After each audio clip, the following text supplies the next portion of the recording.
Bueno, buenas noches a todos y a todas.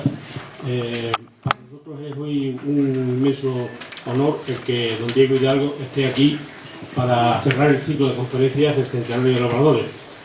Antes de que él empiece, yo voy a robarle unos minutos para explicarles a todos los que están aquí el porqué de este centenario y qué es lo que se ha hecho. En una asamblea general celebrada en junio, alguien se acordó de que, concretamente fue Eduardo Romero, de que era el centenario de Labradores y decidimos hacerlo. Se creó una comisión de la que yo formo parte, en la cual se intentó que el centenario tuviera dos objetivos claros.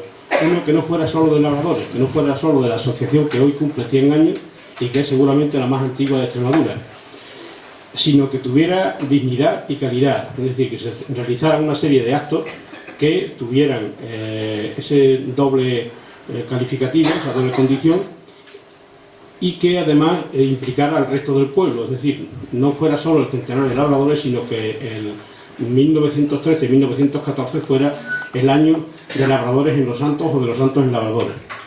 Aparte de eso, no teníamos ni un duro, es decir, una sociedad como toda, en precario, y no había más solución de poder celebrar esto que recurrir al tremendo, eficaz y generoso tejido asociativo que tiene Los Santos de Maimona.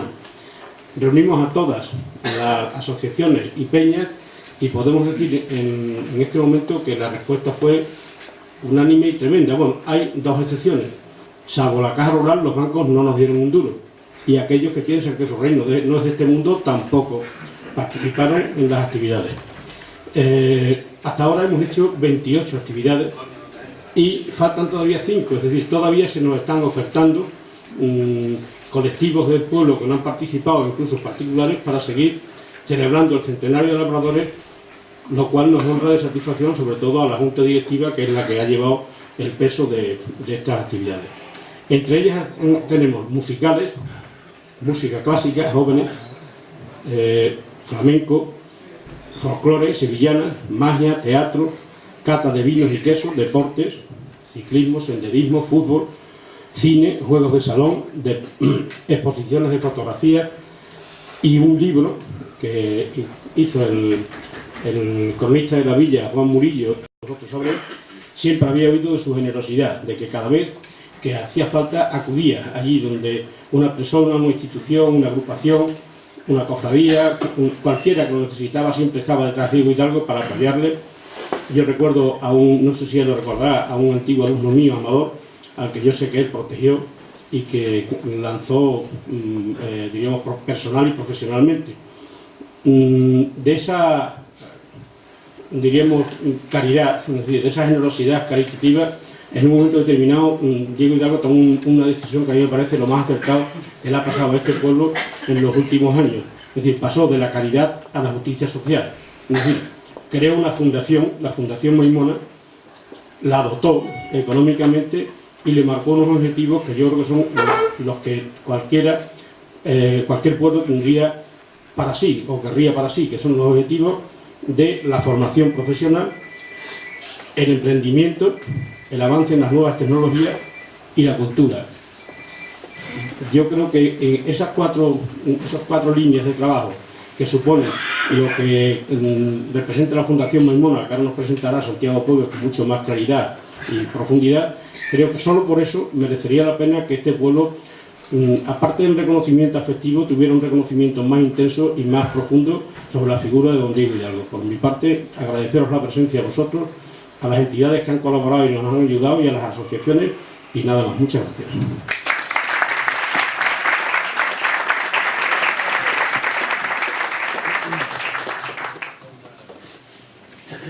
Pues buenas tardes y casi un hola y adiós, porque voy a ser muy breve. Pues lo que interesa, como ya ha dicho Andrés, es escuchar a Diego. Pues con esa brevedad que me impongo, quisiera resumir en 2 palabras la universal figura de Diego y su ingente labor. Y aunque soy consciente de lo difícil y arriesgada que es la concreción de asuntos complejos en pocas palabras, creo honestamente que se pueden resumir en 2: filántropo y filantropía. Filántropo, según el diccionario de la lengua, significa persona que ama al género humano, especialmente la que emplea actividad, capital, etcétera, en beneficio de los demás. Y filantropía, cualidad de filántropo. Diego Hidalgo cuenta con el reconocimiento de las más prestigiosas instituciones internacionales a sus tareas en pro del desarrollo de los pueblos. Es doctor honoris causa de la Universidad de Northeastern en julio del 2001. Tiene en su poder la Gran Orden del Mérito Civil de España en el 2002. Es hijo adoptivo de los Santos de Maimona en 2003. Sé que es de las cosas que más te gustan. Medalla de Oro de Extremadura en agosto de 2004. Comisario General de la marca Extremadura en el 2006 por la Junta de Extremadura para promocionar nuestra región. Premio Raymond Lloris de Filantropía Innovadora en Europa, otorgado en Estambul en mayo del 2008 por el Centro Europeo de Fundaciones. Premio al Compromiso con el Desarrollo 2009 del Centro para el Desarrollo Global en Washington. Asimismo, ha creado numerosas fundaciones y participa en proyectos repartidos por todo el mundo. De su obra hablan personalidades como el rey don Juan Carlos, que dice de él: Diego esencialmente es una gran persona, que ha sabido con discreción y eficacia proyectar su calidad humana y su profundo sentido filantrópico a realizaciones concretas, con trascendencias e incidencias públicas, y lo ha hecho desde la excelencia, con grandeza de mira y con el mayor sentido práctico, canalizando ese pragmatismo a través de la experiencia. Kofi Annan, que fue secretario general de las Naciones Unidas y Premio Nobel de la Paz en 2001, refiriéndose a Diego, dice: podría haber optado por destinar su tiempo y su dinero a disfrutar una vida placentera. Sin embargo, decidió tomar un camino diferente y ha dedicado infatigablemente su tiempo y sus esfuerzos a hacer del mundo un lugar mejor para las generaciones futuras. Y sigue Kofi Annan. Hace más de 100 años, el filántropo Andrew Carnegie dijo que es más difícil dar dinero de un modo inteligente que ganarlo. Pero la incansable contribución de Diego, tanto por su cuenta como a través de otros, demuestra el efecto inspirador y los resultados positivos de ejercer una filantropía inteligente. Su mujer, Pilar Rico, muchas gracias Pilar por estar con nosotros, lo hacen en estos términos: Diego es una persona desconocida, es un gran desconocido, perdón. Solo las personas involucradas en organizaciones internacionales saben quién es, y muy pocos tienen una visión completa y profunda de sus compromisos con la sociedad, con cientos de personas de todas las nacionalidades. Él siempre dice que prefiere dejar a otro su sitio en la foto, y continúa diciendo: pero yo creo que ha llegado el momento de que se reconozca su importantísima labor, tantas obras que ha hecho por el mundo y de las que apenas se sabe. Sería interminable seguir, porque entre otras cosas acabaría con su paciente humildad. Perdona Diego, pero hoy tocaba así.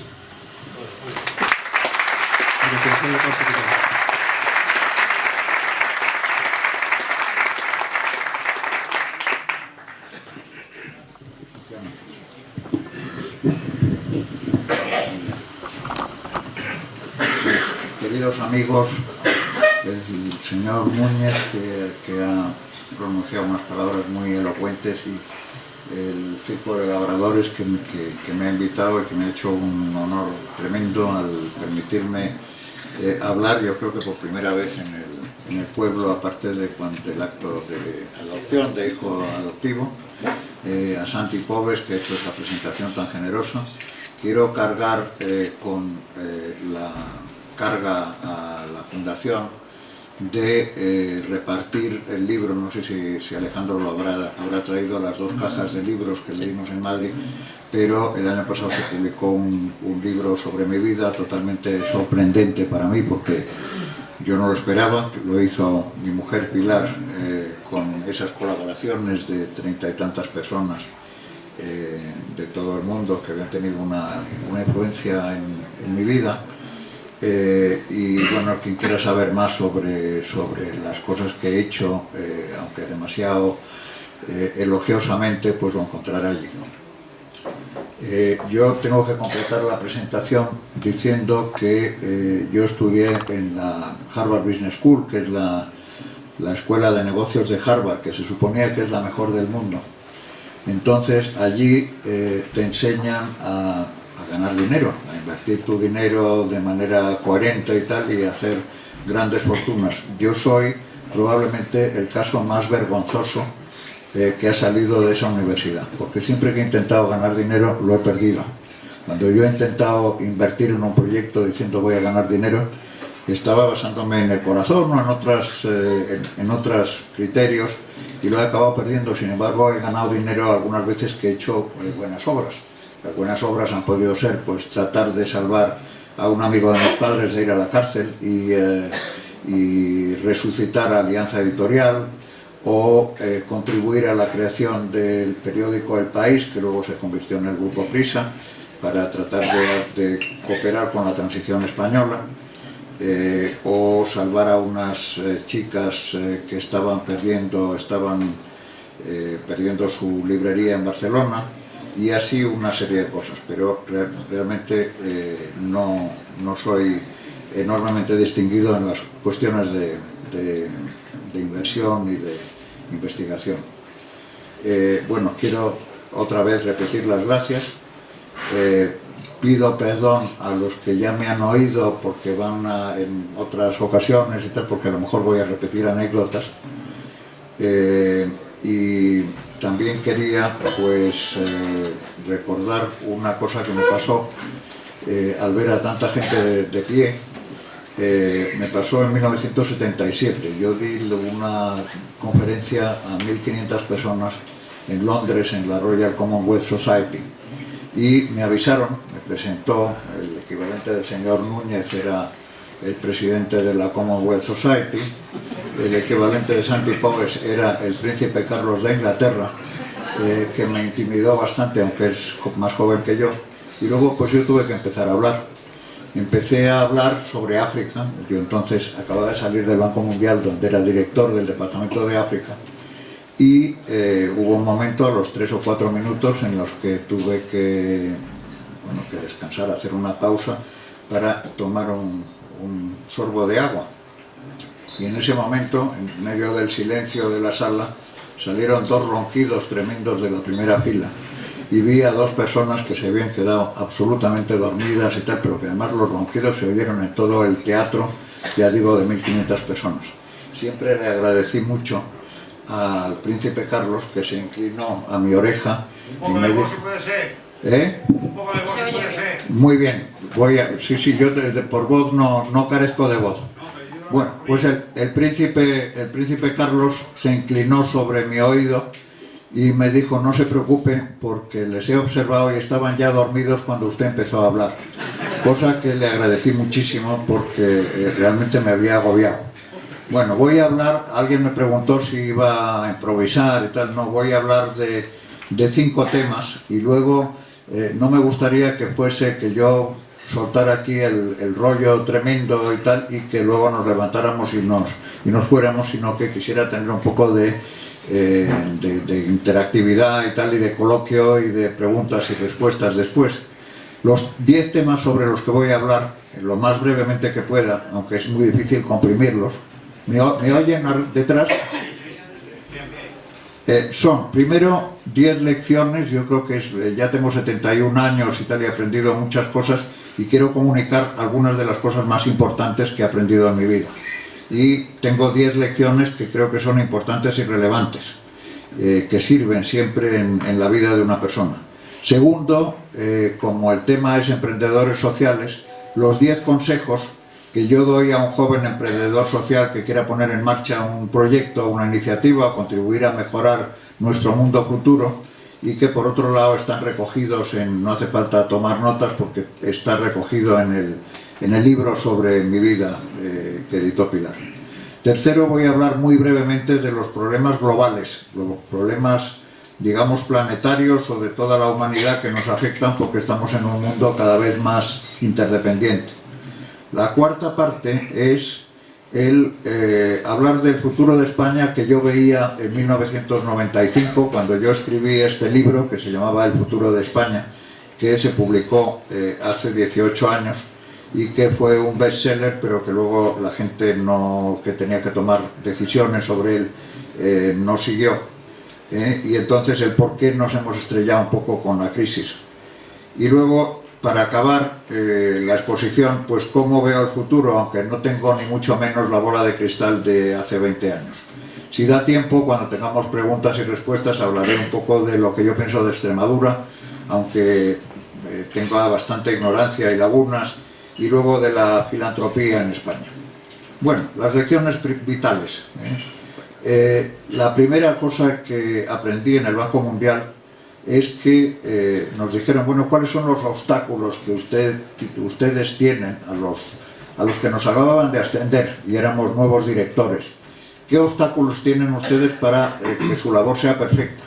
Y entonces pues unos dijimos, bueno, pues es que no tenemos suficientes medios, o los superiores, el presidente del Banco Mundial no nos dedica bastante atención, o tenemos pocos medios informáticos, o la gente de los países en vías de desarrollo no están muy bien formados, etcétera, etcétera. Y alguien de pronto dijo el miedo. Y entonces el que nos estaba dando la presentación borró todas las demás cosas y dijo: el miedo es el único obstáculo que se interpone en el camino de una persona para conseguir sus objetivos. Y ya lo dijo Franklin Roosevelt, que a lo único que tenemos que tener miedo es al miedo. El miedo es lo que paraliza, y creo que es una lección muy importante.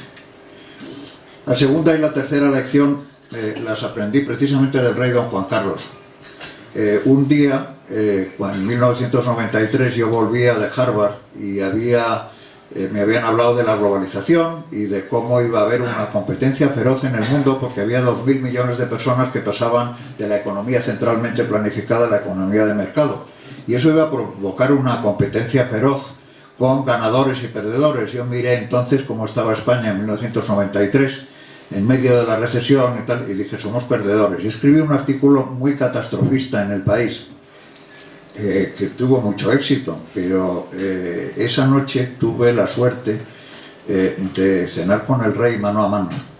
Y entonces el rey, que normalmente me da un abrazo y es padrino de mi hija y todas estas cosas y tal, me pegó un golpe tremendo en el antebrazo y me dijo: oye, chico, muy enfadado, parece mentira, ¿por qué no te vas a Harvard? ¿Por qué te traes problemas de Harvard? Lo que tienes que hacer es ir a Harvard y traer soluciones. Aquí los problemas no es una cuestión que nos interese, lo que nos interesa son las soluciones. Y tenía toda la razón, o sea, no se puede provocar un problema en la vida sin tratar de aportar una solución. Y realmente eso cambió mi vida, porque me fui a Harvard y me dio la posibilidad de escribir este libro. Otra lección que me dio el rey unos años antes también fue hablando precisamente sobre Extremadura. Y él me dijo: Diego, ¿cuáles son los obstáculos que tú ves para que Extremadura se desarrolle y que tenga pues una calidad y nivel de vida como la del resto de España o mejor? Los dos queremos a Extremadura y tal. ¿Qué se te ocurre a ti? ¿Cuáles son los obstáculos? Y yo le dije: bueno, pues así a bote pronto veo tres cosas. Una es que Extremadura es la gran desconocida. Nadie pasa por Extremadura, la gente va de Madrid a Sevilla, y entonces iban todavía por la carretera de las Curvas y por Córdoba, o va a Lisboa, o va de Lisboa a Sevilla y tal, y pasa poco por Extremadura, y es una gran desconocida. El segundo problema es que yo estaba en el Consejo Social de la Universidad con compañeros ilustres como Carmen Calvo, que ha tenido el honor, la amabilidad de venir a escucharme, y entonces éramos muy conscientes de que la universidad era tremendamente teórica y que los alumnos necesitaban hacer prácticas en empresas o en sociedades estatales, en la Junta, y no había suficiente infraestructura. Yo le dije: en Extremadura no hay suficiente infraestructura, los alumnos de cuarto o quinto de facultad deberían hacer prácticas y no pueden porque no hay instituciones.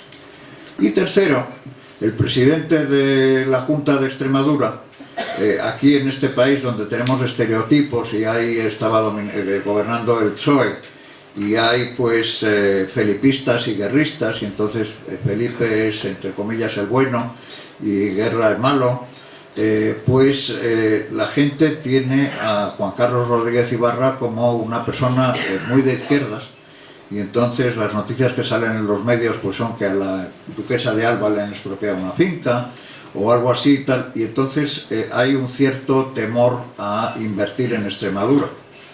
Y entonces el rey me dio una lección importante, que es transformar las debilidades en fortalezas.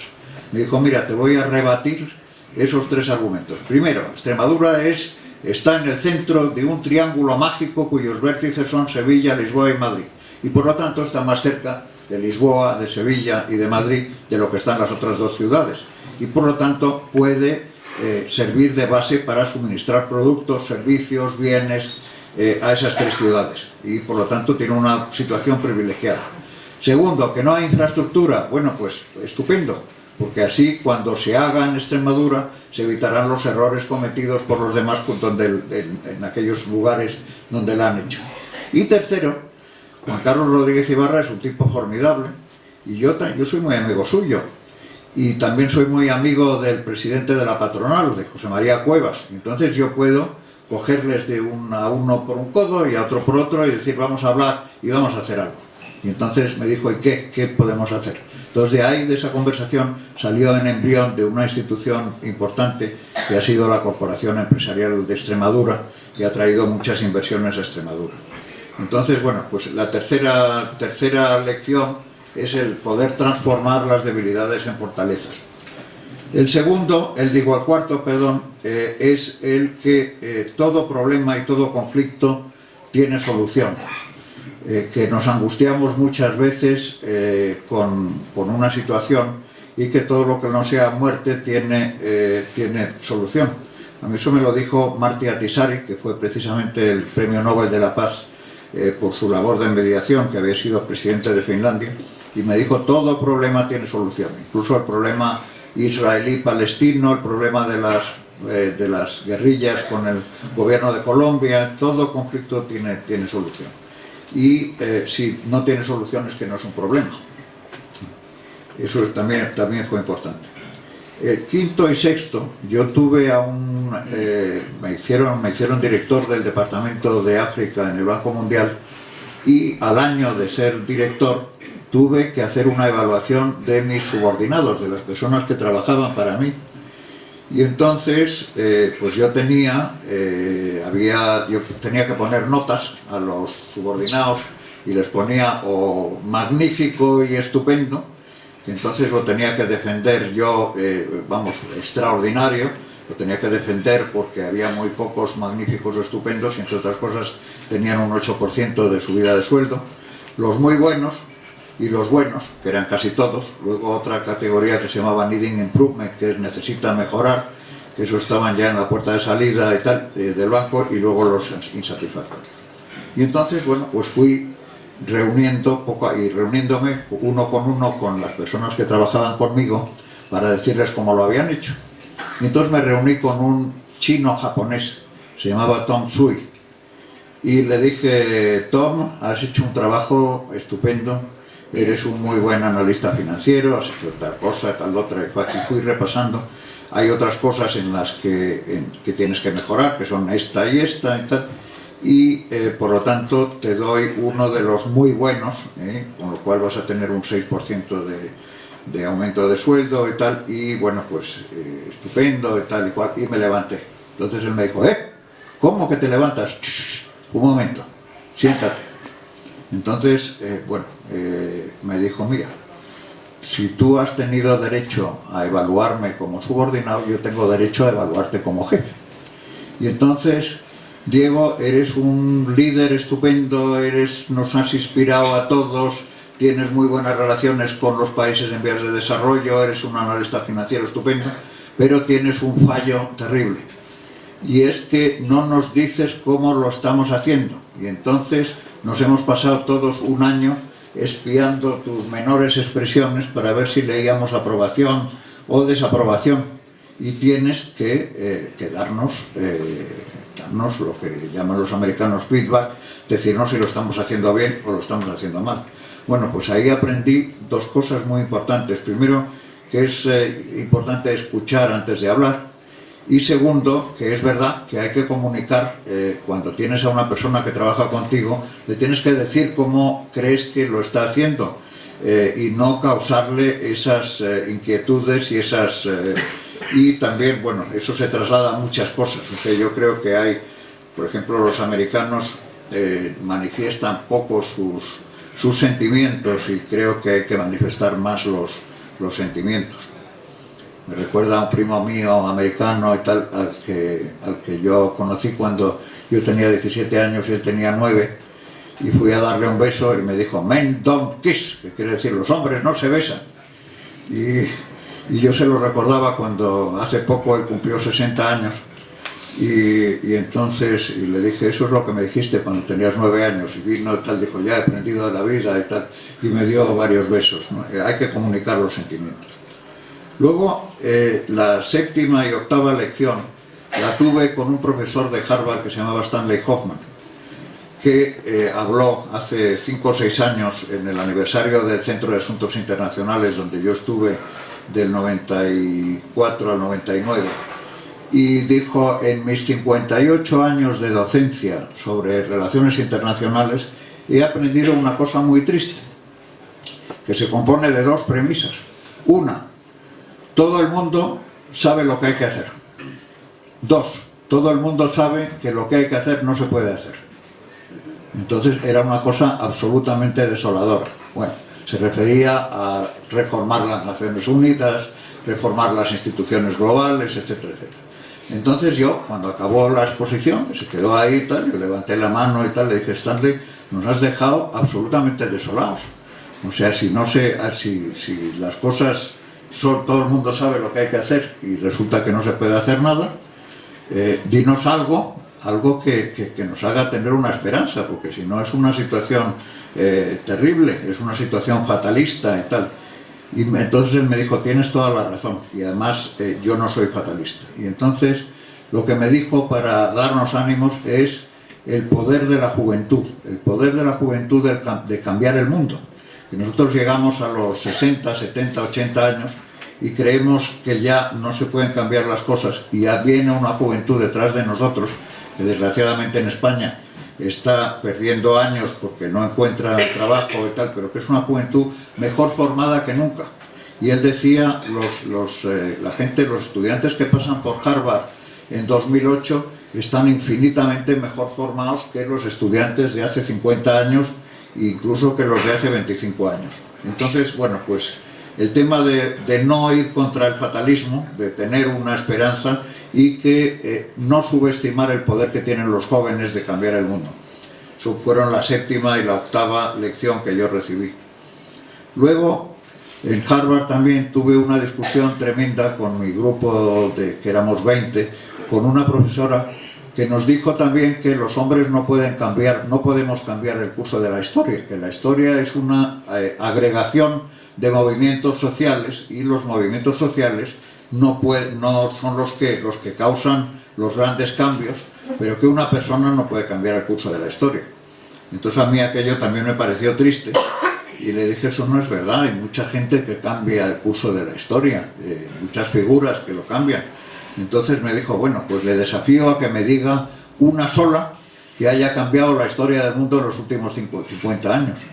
Y yo le dije: pues mire, Gorbachev, por ejemplo, a quien yo entonces no conocía, después lo conocí mucho, ha cambiado completamente. O sea, el comunismo podía haber cambiado en un baño de sangre y tal, y sin embargo él ha cambiado totalmente el devenir de la historia.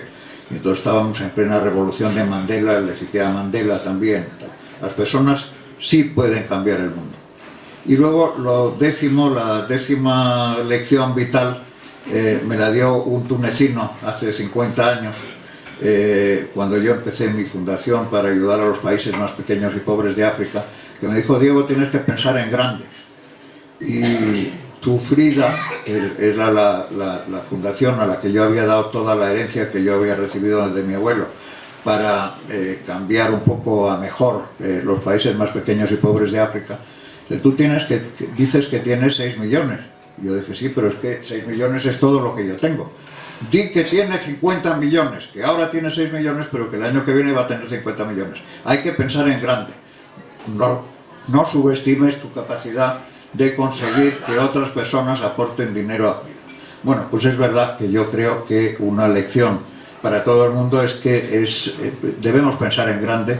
Si pensamos en cosas pequeñas, lograremos cosas pequeñas, y solo siendo un poco megalómano puedes conseguir cosas grandes. A mí todo el mundo me acusó de megalómano, por ejemplo, cuando en el año 2001 quise traer a 50 jefes de Estado a Madrid para debatir sobre el problema de la democracia, que fue la conferencia que creó el Club de Madrid, y conseguí, gracias a pensar en grande, yo dije lo podemos hacer, aunque parecía imposible, y bueno, vinieron 36, que fue bastante cerca del objetivo. Esa es la primera parte de mi exposición. La segunda es el decálogo para un empresario social, que voy a ir muy deprisa, porque además eso lo podéis encontrar en el libro. Primera recomendación es identificar el problema que quieren resolver. El segundo es el tratar de pensar en grande, de cuando abordan un problema y quieren hacer una empresa, que piensen que esa empresa puede o hacerse grande o servir como modelo para que otros hagan lo mismo en otros lugares, lo repliquen y así tenga un impacto mucho mayor. El tercero es la metodología, es no reinventar la rueda. Eso ahora, afortunadamente, con todas las nuevas tecnologías y Google y otras empresas, podemos saber lo que otros están haciendo y no tratar de hacer lo mismo, sino aprender de lo que están haciendo los demás. La cuarta es, yo siempre le digo a los chicos jóvenes, sigue tu pasión. Cuando no saben qué hacer, haz lo que te interese. Haz lo que te interese, porque en este mundo tan competitivo, la única ventaja comparativa que uno tiene cuando aborda un futuro profesional es su pasión. La pasión por un tema va a ser una ventaja muy importante para el joven que sigue esa pasión. Aunque parezca que no tenga salidas, tú encontrarás las salidas. El quinto, por supuesto, es educarte y estudiar todos los antecedentes que permitan cómo lidiar con su problema. El sexto es tratar de conseguir recursos. Los recursos necesarios para el proyecto se deben obtener al principio. Es muy difícil, yo he tenido esa experiencia en el Banco Mundial, de decir, bueno, creamos un banco de desarrollo, por ejemplo, y bueno, vamos a calcular las necesidades de los próximos 2 años y dentro de 2 años volvemos a pedir dinero a los inversores. No, tienes que pedirlo desde el principio. ¿Por qué? Pues porque al principio todo el mundo se imagina, a su imagen y semejanza sueña cómo va a ser una nueva institución, y con la realidad, una vez que la has hecho, llegan un poco las decepciones, y entonces el momento de lanzarte con todos los recursos es al principio. El séptimo es lo que llaman los americanos reality test. Es que si tú emprendes una aventura social y tal, al cabo de un rato tienes que mirar hacia atrás y ver si alguien te está siguiendo, porque si no te sigue nadie, probablemente es que tu idea no era realmente muy apropiada. El octavo es, como ha dicho Santi Pobes, el no llenar espacio en la foto. Es decir, no querer aparecer cuando consigues un logro y tal, no salir en posición de decir qué éxito he conseguido y tal, sino eclipsarte un poco. ¿Por qué? Pues porque hay gente que quiere salir en las fotos, es muy humano y tal, y entonces la gente, si les dejas espacio en la foto, probablemente te van a ayudar mucho más que si tú acaparas todo el espacio. Yo me acuerdo, por ejemplo, cuando el año 2002-2003 yo estaba intentando lanzar un centro de resolución de conflictos que se llama el CIDPAX, que ahora está en todo, está en las conversaciones entre Israel y Palestina, está entre las conversaciones entre las FARC y el gobierno de Colombia, y a punto de resolver los problemas, en los pequeños problemas fronterizos que tienen Haití y la República Dominicana, y en fin, está en todos los conflictos del mundo y tal. Es una institución muy importante. Y el problema que teníamos era que lo teníamos que hacer FRIDE, que era mi institución, mi fundación, que yo presidía, y la Fundación Ortega y Gasset. Y entonces, pues yo me exasperaba y me desesperaba porque las conversaciones no avanzaban. Y entonces ya un día decidí yo ir a las conversaciones y tal, y vino también el presidente de la Fundación Ortega y Gasset. Y entonces hablamos y tal, bueno, tenemos que resolverlo, llevamos 7 meses y tal y cual. Y entonces él, en un momento dado, me dijo, oye, Diego, tú naturalmente querrás ser el presidente del Centro Internacional de Toledo. Y yo dije, no, en absoluto, el presidente tienes que ser tú, ¿eh? Tú eres mayor que yo, tienes más representatividad, eres mucho más conocido que yo, tú tienes que ser el presidente. Oye, a los 2 días estaba constituido el Centro Internacional de Toledo para la Paz.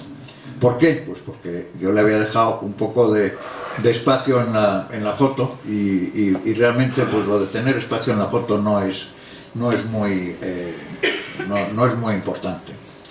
Bueno, luego voy a tener que decir de memoria las 2 últimas porque no las veo muy bien y tal, pero la novena es el tratar de aprender de los errores, o sea, y escuchar a otras personas que evalúen tu proyecto cuando lo has hecho y tal, para ver con qué problemas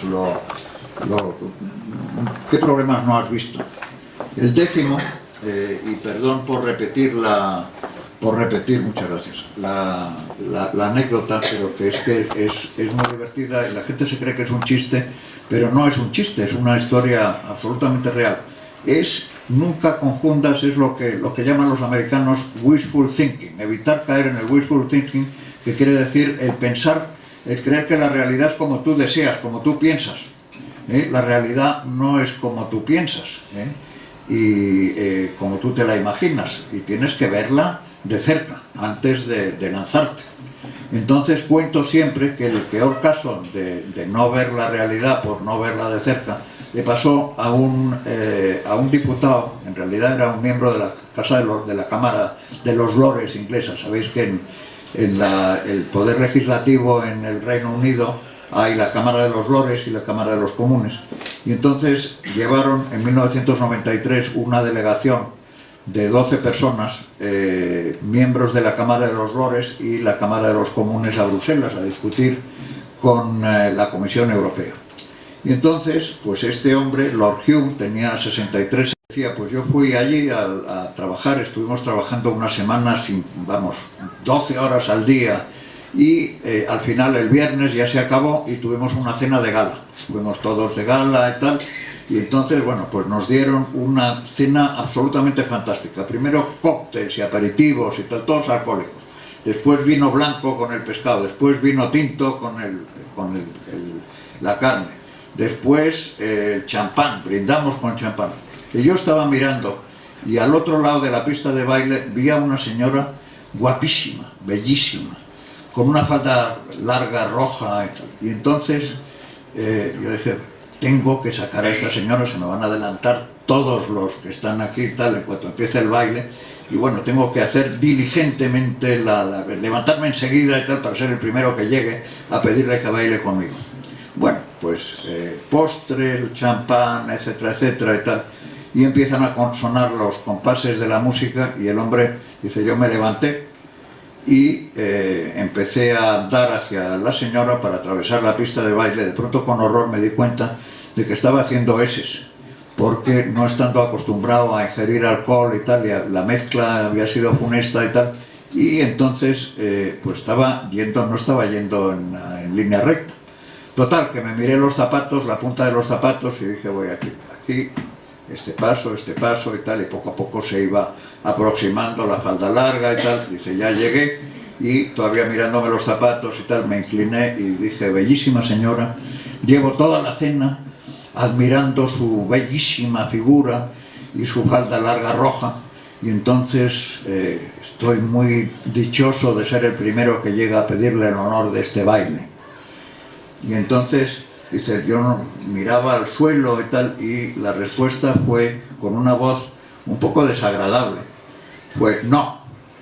No muy descortés y tal, pero mejor la respuesta es no. Y entonces yo le pregunté, ¿may I ask you why? Le puedo preguntar por qué. Y entonces la voz me contestó, le voy a dar 3 respuestas. La primera es que está usted bastante bebido, señor. La segunda es que mi falda en efecto es larga, pero no se ha equivocado usted de color, debe usted ser daltónico, porque la falda no es roja, es de color púrpura. La tercera es que no soy una bellísima señora, soy el arzobispo de Brujas. Entonces ese es el peor caso de confundir la realidad con lo que él deseaba, y eso hay que evitarlo. Bueno, paso al tercer tema, que son los problemas globales. El año 1999-2000, cuando yo estaba planeando la creación de todos estos organismos y tal, dije, ¿cuáles son los problemas que afligen a la humanidad? Y entonces, pues dije, hay 6. Uno es la pobreza y la desigualdad creciente. El segundo es que la democracia no funciona y además hay cada vez menos transiciones de dictaduras a democracias al final de los 90. La tercera son las guerras, todo lo que concierne a la seguridad, el terrorismo, la proliferación de armas nucleares, la existencia de otro tipo de armas, el crimen organizado, todo lo que se refiere a la seguridad. La cuarta es que estamos entrando en una época que llamamos, que los científicos empiezan a llamar antropoceno, como parte de la era cuaternaria, porque el hombre está deteriorando tanto, impactando tanto sobre nuestro planeta, que está creando gravísimos problemas, o sea, todo lo que se refiere al medio ambiente. El quinto problema eran las pandemias, o sea, las grandes epidemias, las enfermedades, etc. Y el sexto eran unas organizaciones de gobierno global que no funcionan. Las Naciones Unidas se habían creado en 1940 o 45, mirando atrás hacia 2 grandes guerras mundiales y una gran depresión. Y en el año 2000, ni ahora en el 2014, conseguimos que haya instituciones globales. Bueno, y entonces yo me dediqué a tratar de crear instituciones. Yo no sabía nada de medio ambiente, tampoco soy médico ni sé de pandemias, pero sí que construí una serie de instituciones que no voy a nombrar porque están en el libro y me alargaría demasiado, pero pues hice esa serie de instituciones. Hablé con el presidente Clinton, que me dijo, Diego, hay un problema en el que se te ha olvidado. Yo voy a robarte una parte de la conferencia que tú das sobre problemas globales, pero te voy a contar una cosa que me pasó a mí hace unos meses. Estábamos en el año 2001. Dice, mira, hace 6 meses yo fui a Pakistán y fui a la salida de una escuela coránica, una madrasa, donde enseñaban a los niños el texto del Corán. Y entonces, lo primero que me fui con un intérprete, y lo primero que me llamó la atención es que nadie me reconoció, ninguno de los niños. Y yo decía, hombre, si yo estaba en las televisiones de todo el mundo durante 8 o 9 años y tal, lo lógico es que dijeran, anda, Clinton y tal. Pues nadie me reconocía.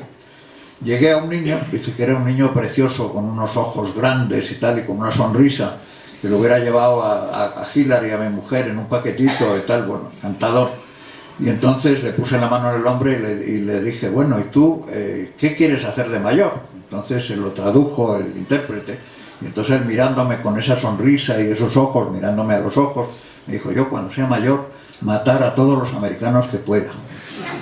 Entonces, entonces ahí me di cuenta de que había un problema que tú no describes y tal, y el problema al final se circunscribe a la educación de la mujer. En todos estos países musulmanes, tipo Pakistán y los países del norte de África, etc., no se educa a la mujer. Entonces hay una demografía terrible. Los matrimonios tienen, las mujeres tienen 7 o 8 hijos, y entonces los hijos se van a estudiar, no se pueden insertar en el sistema socioeconómico, y acaban la universidad y no encuentran trabajo, y las mujeres otra vez no se las educa y se repite el círculo y tal, y así ese es un círculo vicioso importante. Y yo le dije, bueno, pues tienes razón. Y dijo, bueno, pues te doy permiso para que lo uses en tus conferencias y tal, porque realmente es un problema importante. Ahora, en el año 2014, pues yo pienso que hay más problemas, además de los que he citado. Pues siguen existiendo los mismos problemas, ninguno se ha resuelto, casi todos se han agravado. Están fallando el capitalismo y la democracia, que son los 2 sistemas que tenemos para regular la convivencia. En Estados Unidos, sobre todo, es pavoroso. En Estados Unidos antes era el país donde la gente tenía oportunidades y tal, y podía llegar de la nada a los puestos más altos, y esa movilidad social se ha parado. ¿Por qué? Pues porque la manera de elegir los candidatos al Congreso es una manera muy curiosa. Se hace o por asambleas, lo que llaman caucuses, que se celebran ahora en los meses de invierno. ¿Y quién va a los caucuses para elegir los candidatos al Congreso? Pues van los extremistas, los moderados se quedan en casa, porque dicen, ¿para qué vamos? Nos van a caer nieve encima y tal, nos vamos a congelar y tenemos que ir hasta la capital del estado y tal. Y entonces se reúnen pues gente realmente extremista que elige a candidatos extremistas. Y por eso tienen lo que se llama el Tea Party, que es una representación bastante grande de lo que podríamos llamar extrema derecha. Y por otro lado, los demás candidatos los eligen en primarias. ¿Qué pasa con las primarias? Aquí en España no es el mismo caso y tal, pero allí sí. Allí quien se presenta en las primarias tiene que ser primero, son gente que no pasa por el filtro de un partido político, sino que se autoproponen. ¿En qué sitio, en qué organización de la sociedad hay una persona que no tenga ninguna formación para ser director general y que diga, que yo me presento a director general? En ninguna. Por otro lado, tienen que ser guapos, porque tienen que pasar los test de la televisión y hacerse atractivos a señoras o señores o a todos y tal, y por otro lado tienen que tener dinero. Y entonces acaban yendo a Washington y crean un poder legislativo que legisla solo para favorecer a los ricos, a los que tienen más dinero. Y entonces, bueno, pues eso contribuye a que sean capaces de cerrarle el gobierno a un presidente que ha hecho un plan de salud elemental donde no tocaba intereses vitales de las farmacéuticas y que solo quería que 53 millones de habitantes americanos tengan la mínima cobertura social para que cuando tengan una enfermedad no se mueran. Y han sido capaces, claro, les ha salido el tiro por la culata. Pero bueno, hay ese problema, hay el problema del capitalismo, donde se ha desregulado demasiado el sistema financiero, y entonces hemos tenido la crisis que todos sabemos. Aquí se nos ha contagiado con las acciones preferentes, allí han tenido una crisis espantosa en Estados Unidos, la tenemos en Europa y la estamos padeciendo en casi todo el mundo, y en cambio en países como Canadá, donde el regulador se negó a desregular, pues no han tenido crisis financiera. Por otro lado, tenemos el problema del cortoplacismo de los políticos. Para un político el largo plazo son las próximas elecciones. Y entonces ahora hablaré, cuando hable de la bola de cristal enseguida, de que es muy difícil que los políticos tomen decisiones a largo plazo, porque si tienen que hacer una reforma a largo plazo les va a costar mucho en términos de votos y tal, y dicen, ¿para qué voy a hacer yo esta reforma? Sí es necesaria, pero me va a quitar votos y entonces lo que voy a hacer es favorecer al enemigo político, etcétera, etcétera. Por último, en un seminario que tuvimos anteayer con la reina, estaba Miguel Delibes, hijo, que dijo una cosa muy interesante, y es que hasta el año 2008 más de la mitad del mundo vivía en pueblos o en entornos rurales, y a partir del año 2008 más de la mitad de la población del mundo vive en ciudades. Y entonces decía, mi padre dijo que la ciudad enfría el corazón y que el pueblo lo calienta. Y eso yo creo que es verdad, ¿eh? Desde luego, yo tengo el corazón mucho más caliente cuando vengo a los Santos de Maimona que cuando estoy en Madrid, e incluso cuando estoy en Madrid que cuando estoy en una gran urbe en Nueva York o no digamos en Shanghai, donde estuvimos hace unos años. Y el año 2050 el 85% de la gente va a vivir en ciudades. Bueno, esos son los problemas globales. Paso al tema de la bola de cristal. Yo, cuando el rey me riñó tanto, me fui y había hablado de los problemas, y los problemas eran esencialmente que teníamos un mercado laboral muy rígido, que teníamos un modelo terrible que estaba basado en modelo económico, que estaba basado en cosas de muy baja tecnología y sobre todo en la construcción y en el turismo. El turismo tenía potencial, pero la construcción no, y había que cambiar un poco el modelo económico. Las finanzas del Estado también a mí me parecía que no eran sostenibles. Pensé que no nos íbamos a cualificar para el euro también. Luego la universidad, critiqué mucho a la universidad, no solo por la memorística, sino por estar muy masificada, y porque yo, cuando llegué al Consejo Social, y Carmen lo recordará, encargamos un cuestionario a los catedráticos y al personal docente para que dijeran cuáles eran sus problemas, y que era un cuestionario pues que iba a tener mucho impacto. Yo era muy amigo de José María Maravall, el ministro de Educación entonces, y además era una época de vacas gordas, y entonces el llenar ese cuestionario pues era muy importante para los profesores, porque iban a tener una repercusión inmediata sobre sus vidas. Y al final, después de 7 meses, resulta que solo 600 de 2000 profesores contestaron el cuestionario. Y además un profesor, el decano de la universidad, de la Facultad de Ciencias Económicas empresariales, me lo presentó como un gran triunfo. Tenemos 600 respuestas. Y yo dije, hombre, el porcentaje de la gente que va a votar en las elecciones es de un 70%, y esto es un 30%, cuando el que va a votar tiene que someterse a las inclemencias del tiempo para ir a votar, a hacer cola, etcétera, etcétera, y aquí lo pueden llenar en 10 minutos en su...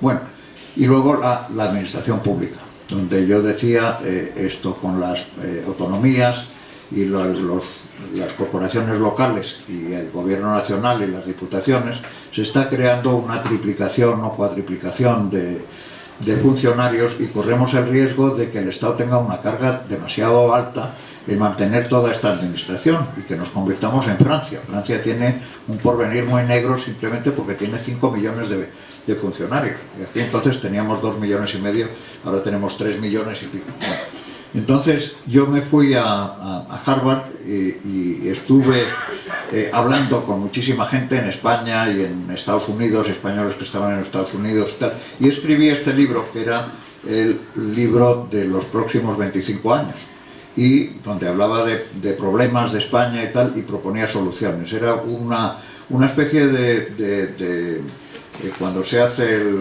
¿cómo se dice? El fast forward, cuando pones un vídeo y tal muy deprisa hacia adelante y tal, para ver qué podía pasar. Entonces, bueno, pues escribí el libro sin ninguna esperanza de que la gente lo fuera a leer. Tampoco sabía si era muy bueno, porque era el primer libro que yo escribía, y pregunté a ver si iba a ser, si lo tenía que tirar a los textos de los papeles o dárselo al editor, y resulta que el libro tuvo mucho éxito. Bueno, se vendieron 80.000 ejemplares o algo por el estilo, se hicieron muchas ediciones. El presidente Aznar, que no había salido todavía elegido cuando yo publiqué el libro, porque precisamente quería que el libro saliera en los debates, antes de los debates de las electorales entre Felipe González y Aznar y tal. Aznar me dijo que lo había leído 3 veces, que se lo había puesto a sus ministros como libro de texto, y que hubo un consejo de ministros monográfico sobre las soluciones que yo proponía en mi libro. Y entonces, bueno, pues el libro al final, para hacerlo un poco más ameno, tenía una predicción. Yo decía, bueno, ¿cómo puedo predecir lo que va a pasar desde ahora, desde el 95 hasta el año 2020? Y entonces se me ocurrió una idea, que era poner a mis hijos en el año 2020 y quedarme yo en el 95 y decirles a mis hijos, oye, vosotros ya habéis crecido, estáis en el 2020 y tenéis la ventaja de que yo estoy ya criando malvas en el 2020, o por lo menos tengo muchas probabilidades, espero que no, veo que pone Pilar unos ojos pero entonces yo pensaba realmente que la esperanza de vida a lo mejor me daba para llegar al 2020, a lo mejor no. Y entonces les decía a mis hijos, oye, contadme qué ha pasado en España desde el 95 hasta el 2020. Y entonces me decían, papá, mis hijos en el 2020, ¿qué hicieron los gobiernos del 96, del 2000 y del 2004 en esos 6 problemas y en esas 6 reformas que tú proponías? Y entonces yo les daba 3 escenarios, 3 respuestas. 1, no hicieron nada. 2, hicieron algunas reformas se consiguieron hacer y tal, se reformó esto y lo otro y tal. O 3, hicieron todas las reformas. Como no hicieron ninguna de las reformas que yo proponía, a pesar de esas afirmaciones del presidente Aznar en su tiempo y tal, pues yo contaba 3 historias de España, bueno, ellos me contaban, mis hijos me contaban 3 historias de España totalmente distintas. Y entonces me voy a permitir leer, después de un análisis, yo decía, bueno, yo les decía, no hicieron ninguna de las reformas que yo pedía. Y entonces ellos me contaban una historia de España. Entonces os ahorro contaros con los gráficos y todo eso la historia hasta el 2008, pero voy a leer lo que yo escribí, son 2 párrafos solo, que recordad que esto está escrito en 1995. Y entonces yo digo, a mediados y finales de los 2000 la situación empeoró. Aparte de la pesada carga de los intereses de la deuda, las pensiones, los beneficios sociales, gastos de sanidad se incrementaron, el país entró en una larga recesión. En el 2008, un equipo de expertos economistas anunció que España incumpliría con su deuda pública externa en el 2010, a no ser que se adoptaran medidas drásticas a todos los niveles. La crisis sin precedentes que se produjo a partir del 2008 produjo un colapso de muchos negocios, una depresión y una emigración masiva, sobre todo de los jóvenes, hacia Europa, limitada por las escasas oportunidades de empleo, y hacia América Latina, que duró hasta el 2012.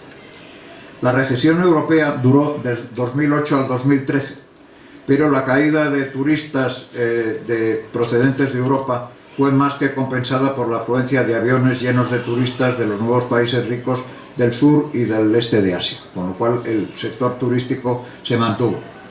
Cataluña y el País Vasco realizaron intentos de autodeterminación, y la debilitada España no tuvo más remedio que permitir un referéndum sobre su soberanía. Para evitar una desintegración de España, se llegó a negociar la constitución de una federación, dando a ambas regiones un grado mayor aún de autonomía, incluyendo una autonomía fiscal total para Cataluña. En ambos casos, los movimientos de independencia fueron derrotados al final en las urnas. En el País Vasco, el 37% de los votantes estuvo a favor de la independencia. En Cataluña el resultado fue mucho más ajustado, 48% a favor de la independencia y el 55% en contra, siendo los menores de 50 años los que estaban más a su favor y los mayores decididamente en contra. Para el 2015 el país se estabilizó, los niveles de vida eran más bajos, se inició un lento crecimiento económico, bajó la deuda externa después de una moratoria. Hay 3 millones de españoles que viven en 2020 fuera de España. Esto ha aliviado el problema del desempleo. Además, sus transferencias a sus parientes mayores han ayudado a pasar este difícil periodo, etcétera, etcétera. Bueno, eso era... Parece que yo tenía una bola de cristal. No era una bola de cristal, pero era la evidencia de que nos estrellábamos contra un muro de ladrillo y tal, y nunca mejor dicho. Entonces, ¿esto de qué sirve? Yo no lo suelo decir como decir, yo tenía, fijaros qué listo era y tal, y que yo tenía una bola de cristal. No. Lo digo porque hay mucha gente, hay demasiado partidismo en España y demasiada reticencia de los políticos a llegar a pactos y a hacer acuerdos de Estado. Y entonces mucha gente del PP acusa a Zapatero de haber sido el artífice del desastre, y mucha gente del PSOE acusa a Aznar de haber sido el artífice del desastre. Y yo digo, no lo son individualmente y tal, sino que lo son como colectivo, porque se han estado tirando piedras durante muchos años y cumpliendo ese signo del cortoplacismo de no llegar a acuerdos, a grandes acuerdos sobre los cambios que había que hacer.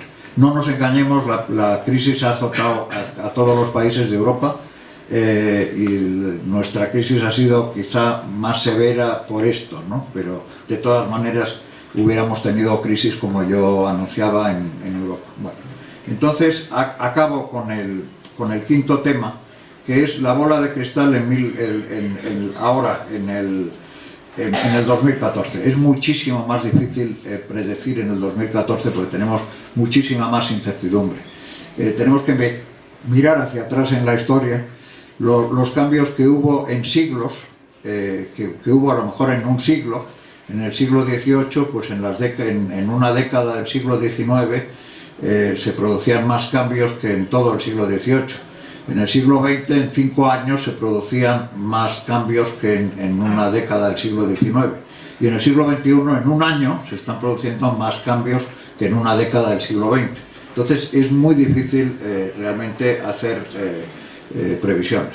Yo creo que en cuanto a España, porque no voy a hablar del futuro del mundo y tal, ya hemos hablado un poco de los problemas que hay, pues yo soy más optimista que la media.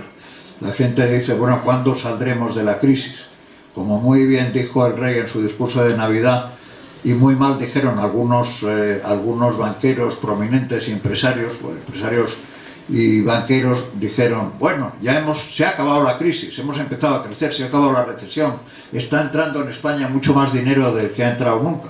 Es verdad, pero está entrando en sus bolsillos, la crisis se ha acabado para ellos, la crisis se ha acabado para los inversores en bolsa. Hay gente que tiene propiedades que se las están comprando los rusos y los chinos y tal, pero como dijo el rey, la crisis no se acabará hasta que los españoles que quieran trabajar puedan trabajar. Entonces eso yo creo que va a tener hay muchas dificultades porque no hay dinero en España en este momento para propulsar la economía, pero yo llevo 2 años diciendo que yo tengo mucha esperanza en la inversión extranjera, no esa inversión que está entrando en la bolsa o que está comprando propiedades, pero sí en empresas que van a invertir en España y que van a crear puestos de trabajo. A mí ya hace 2 años el embajador alemán me dijo, Diego, hay 14 empresas alemanas que tienen planes firmes de invertir en España a partir del año 2014 y son bastante grandes y van a crear decenas de miles de puestos de trabajo. Había otros que decían, sí, viene Eurovegas y tal. Eurovegas yo creo que era un proyecto inaceptable y no realista. Sin embargo, una cosa que yo siempre digo es que estamos basando la inversión extranjera demasiado en bajos costes unitarios de producción, que a su vez se basan en salarios mucho más bajos. La gente está dispuesta a trabajar por mucho menos de lo que estaba dispuesta a trabajar hace 6 años. Eso, bueno, está bien, pero es, como yo digo, un poco de pan para mañana y hambre para pasado mañana, porque las empresas se pueden deslocalizar. Ahora es verdad que hay muchas empresas alemanas y rusas y chinas y americanas que están en Polonia o que están en Vietnam o que están en China, que tienen muchas dificultades y que quieren implantarse en España. Yo creo que la gran apuesta que debemos hacer en España es la tecnología, la vanguardia tecnológica. Soy optimista porque hay muchísima gente que quiere venir a España, porque les gusta el clima, porque les gusta que aunque no les gustaría, los santos hoy no sería un señuelo estupendo y tal, pero les gusta que los días sean cada vez más largos, desde luego mucho más largos de lo que son en más horas de luz que en Suecia o en Finlandia o en Dinamarca o incluso en el Reino Unido, en Alemania, donde los días son más cortos. Y aquí hay más, además los españoles somos más acogedores y en general más simpáticos. Yo creo que los españoles tenemos una visión más negativa de nosotros mismos de lo que tienen los extranjeros, y todo lo que luego podemos hablar en las preguntas y respuestas y tal, pero todo lo que sea atraer a gente del extranjero es importante. Naturalmente atraer turistas, naturalmente atraer a pensionistas que se jubilan en los países del norte de Europa y que compran una residencia secundaria aquí, pero todavía más sería el atraer a investigadores, el conseguir que los jóvenes españoles que tan prometedores no tengan que marcharse. Y entonces, bueno, pues en ese contexto luego, si acaso, os cuento algunos esfuerzos que está haciendo gente para impulsar inversiones de gran tecnología y sobre todo una empresa de capital riesgo que financie nuevas ideas, y yo creo que por la innovación y por las vanguardias tecnológicas está una clave importante para el futuro. Voy a acabar aquí y entonces, si os parece, estoy dispuesto a contestar lo mejor que pueda las preguntas. No sé si hay alguien a quien haya que recoger del suelo porque se haya dormido y tal. En fin, os ruego que lo hagáis en ese caso, y aquí estoy para contestar a las preguntas como buenamente pueda. Muchas gracias.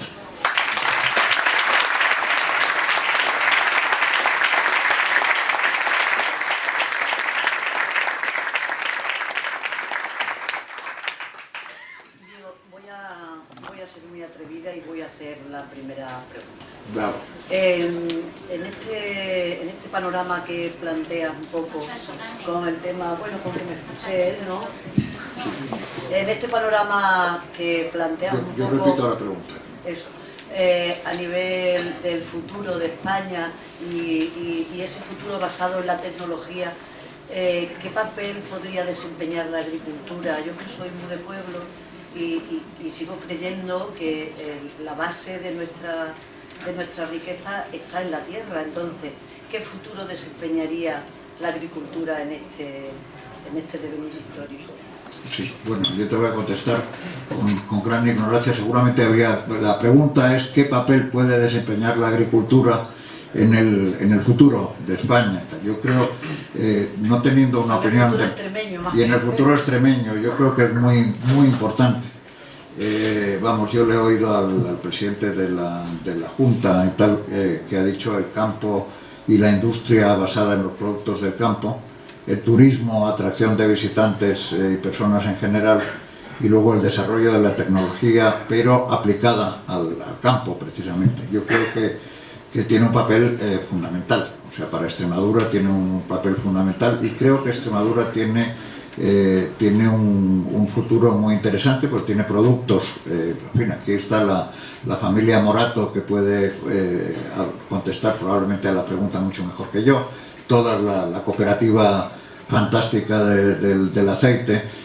Yo creo que tiene un porvenir muy grande. Creo que la incidencia de las nuevas tecnologías sobre la agricultura también son muy importantes y van a hacer que la producción sea más eficiente y sea competitiva. Y yo creo que, sobre todo en Extremadura, tenemos muchos activos. O sea, yo veo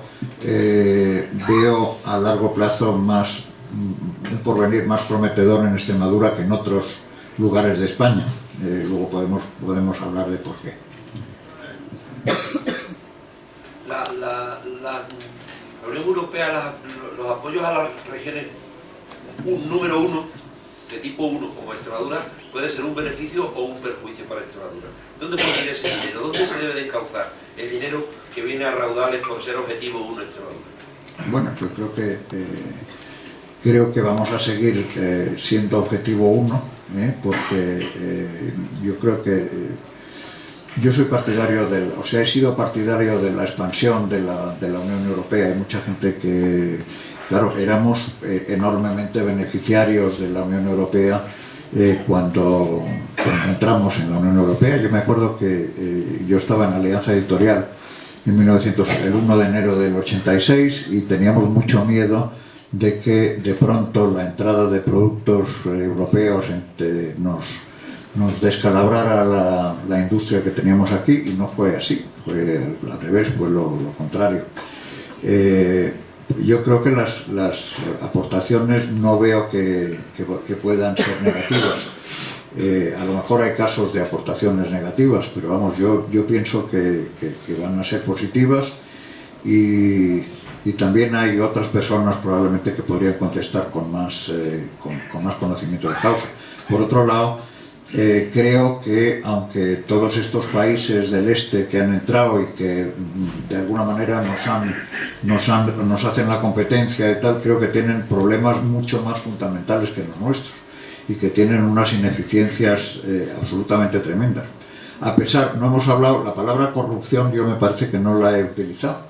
En el Banco Mundial la palabra corrupción casi era tabú, porque la tesis entonces era que no había corrupción, y realmente ahora mismo me acabo de chocar a mí mismo diciendo no he hablado de corrupción en una charla larga y tal.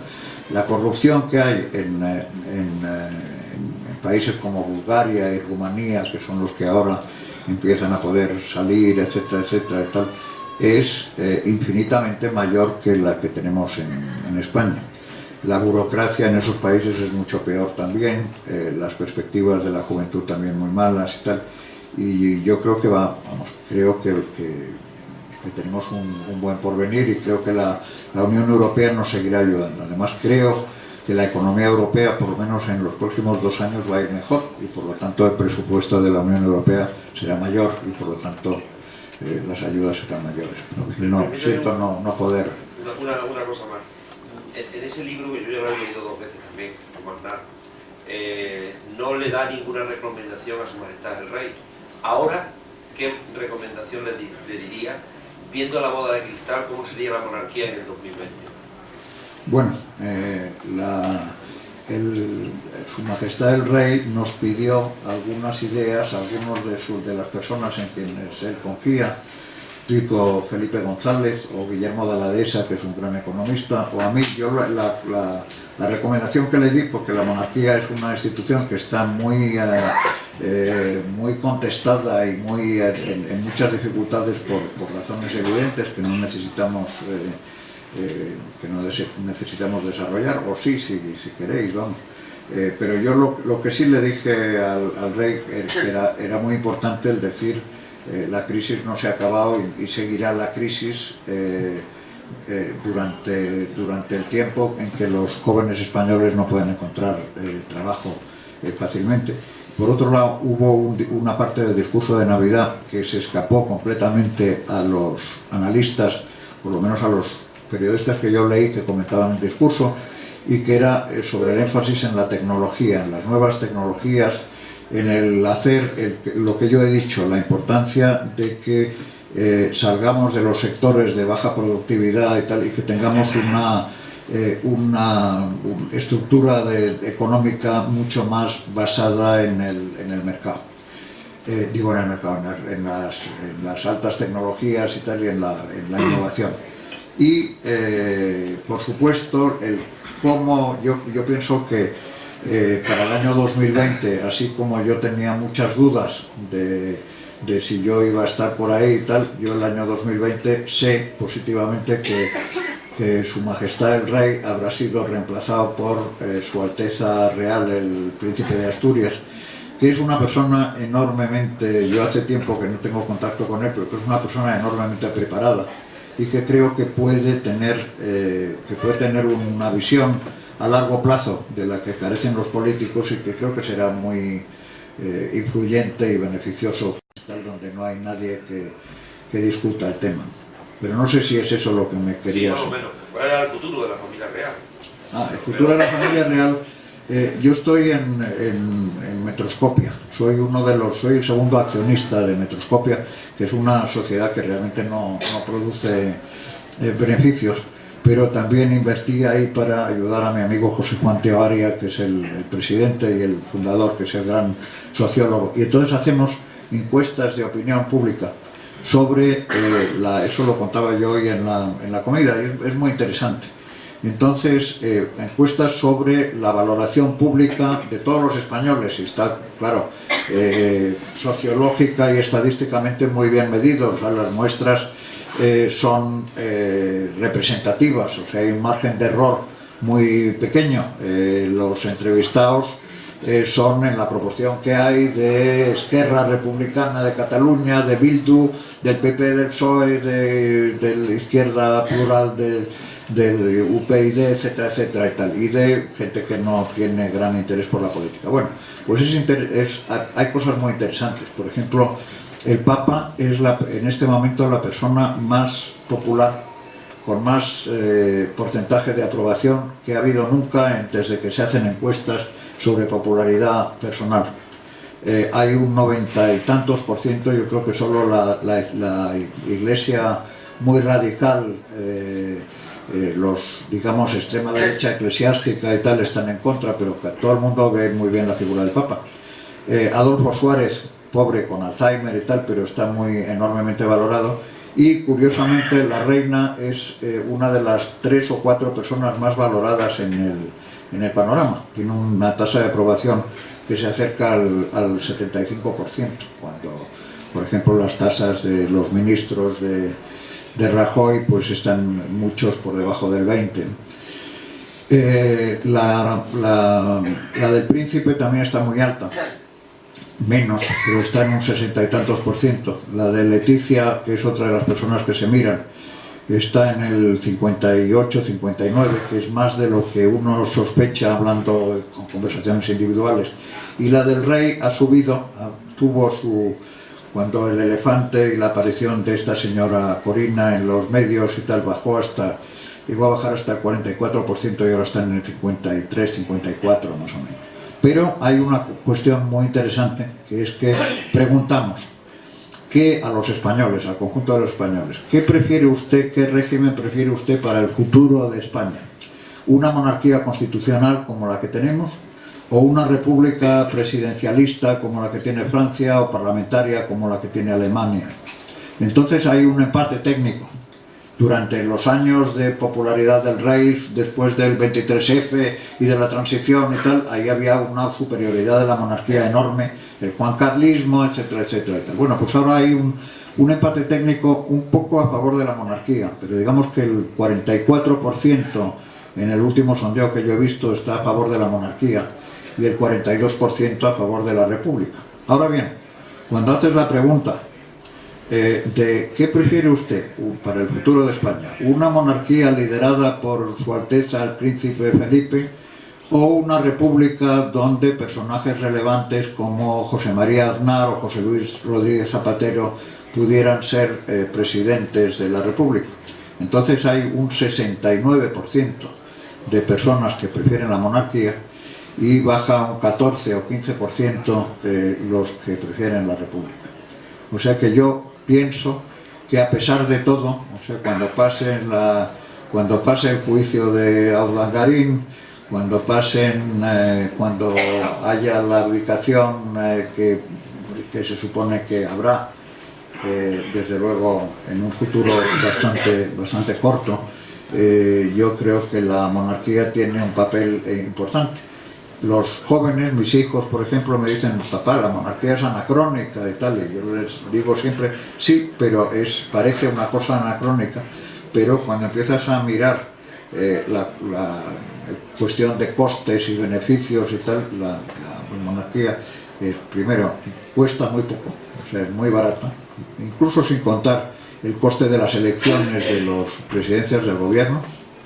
Yo recuerdo que el rey me mandó en los años 80 a entrevistarme, cual fue muy interesante porque conocía a todos los reyes, conocía al rey Balduino y al príncipe Carlos, que ya por otro lado ya lo conocía como he contado antes y tal, y el coste por habitante de la monarquía española era 10 veces inferior al coste por habitante de las jefaturas del Estado de todos los países de Europa, y sigue siendo así.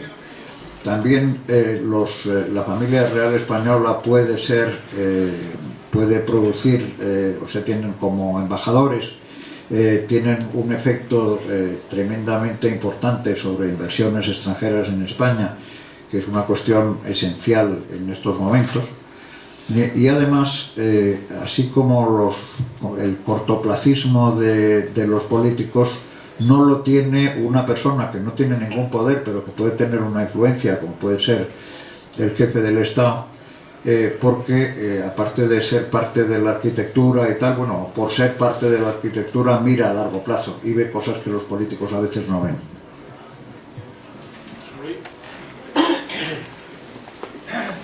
Aprovechando sus conocimientos y viendo esta versión del futuro, ¿me podría contestar qué duración podría tener el petróleo globalmente? Bueno, el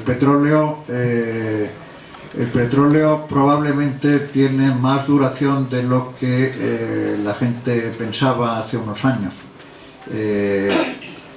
porque llegaba, las previsiones de 2004, 2005, 2006 era que en el 2013 llegábamos a una punta de explotación de las reservas, que cada vez se estaban descubriendo menos reservas, o sea que realmente está todo casi investigado, todo el mundo está investigado y que cada vez hay menos descubrimientos, etcétera, etcétera. Por otro lado, con las nuevas tecnologías, el fracking, las arenas y todas estas cosas, ha habido un acontecimiento que, como dice Moisés Naim, que es un periodista que escribe en El País los domingos, es una de las cosas más relevantes que han pasado en el 2013. Estados Unidos va a pasar de ser importador gran importador de petróleo a ser exportador neto de petróleo, porque se va a producir muchísimo más petróleo. Con las nuevas tecnologías también hay mucha posibilidades que hasta ahora no había de encontrar petróleo a más baja profundidad en mares y offshore, etcétera, etcétera. Pero aparte del petróleo, también hay las esperanzas de que la tecnología, de que la ciencia resuelva la posibilidad de conseguir energías mucho más baratas desde luego que el petróleo. Todas esas cuestiones de la fisión del átomo y de una energía que sería casi sin costes y tal, pues a eso pueden, en el estado de la cuestión podrían hablar físicos y grandes científicos, y yo no puedo hablar, pero la impresión que tengo es que el futuro energético es un poco menos un problema de lo que parecía ser hace 3 o 4 años. Eso es muy malo incidentalmente para países como Arabia Saudí o como países que han basado toda su economía en la producción de petróleo. Pero así es. Cambiando de tema totalmente, para ti, ¿qué papel juega y qué valor tienen las artes visuales, artes del movimiento, arte contemporáneo en general?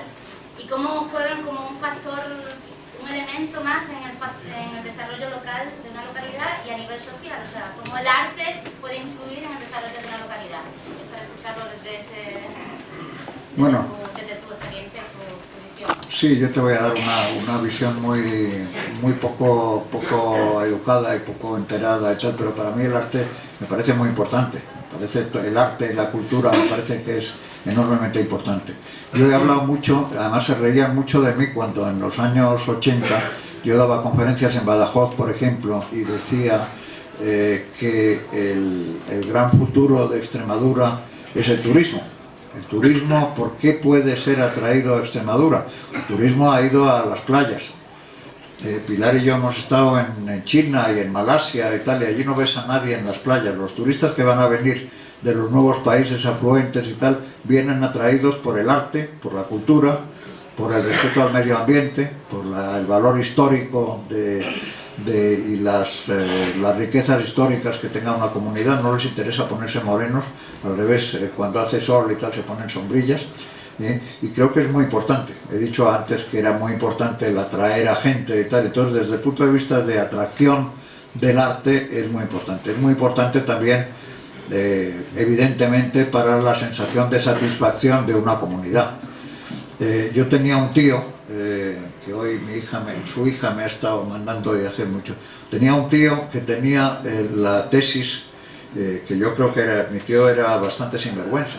Creo que lo hacía, pero hizo un estudio en el que demostró, porque él era el director general de una gran empresa y tal, donde había muchos empleados, y entonces hizo estudios de la productividad de los empleados en su fábrica, que era una fábrica enorme en Holanda, con la de otras fábricas, y entonces él en su fábrica había puesto una exposición de arte moderno, donde había conseguido que pintores locales, holandeses y tal, pero también grandes pintores tipo Vasarely, etcétera, etcétera, donaran, conocidos mundialmente, donaran cuadros suyos. Y entonces los trabajadores trabajaban sobre un marco precioso de obras de arte, y demostró con estudios comparativos y tal, que los trabajadores estaban más contentos, más felices y tal, pero que eran más productivos también